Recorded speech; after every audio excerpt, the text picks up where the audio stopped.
want to build 100,000 science champions in 4 years across the Global South to help us amplify messages on food security, global health, on climate action, environmental governance, and energy access, equity, inclusion. Cross-sector collaboration is something that we need political leaders to force and to think about. In Africa, I believe we have the largest carbon sink in the world, our green forest.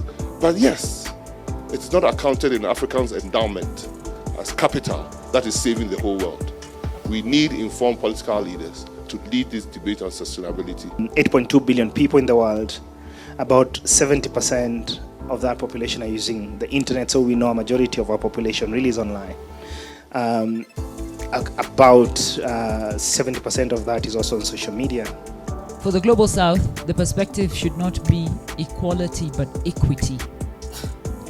And that is important because you deal with both formal and informal settlements.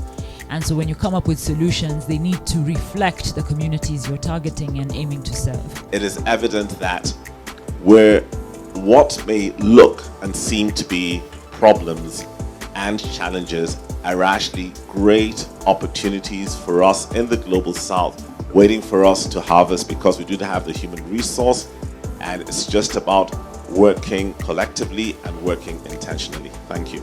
This documentation will help sustain the indigenous and local knowledge, biodiversity, the ability to observe and monitor changes to assist in conservation of plants and other species, and the understanding of relationships of various drivers and conditions required for sustainability.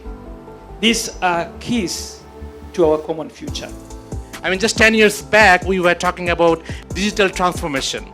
That was a pretty common jargon for all the development practitioners.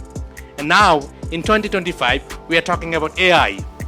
So, but for the faith system, they have remained constant for centuries. And as a science advocate and science communicator, we want to create a synergy between science and the faith system so that we can have a common understanding and a platform to see the resilience within the development sphere. The key takeaway that I've gotten from this forum is that we need to, one, recognize that we live in a society with different expertise and skills and educational levels. But since we live as a society, we must find a way of collaborating and working together to promote science that is relevant in our cultural contexts. Now, misinformation will only be changed if we produce evidence. Evidence that is informed by quality data. I think we need to find a way of getting policymakers to understand what science is all about, what research is all about, or we get a way of getting those scientists into policy making, into politics even. That way, then we will know that we are doing the right thing. I would like to see more involvement, with regards to trying to amplify, now let me use the word science communication, so that our people really actually, become aware. That's just like my goal. That's my vision. That's what I want to see change, in the coming future. I wish the African Alliance for Science a better, greener future. And I hope that they'll be able to scale up these activities and make African continent and South-South collaboration great again. Thank you.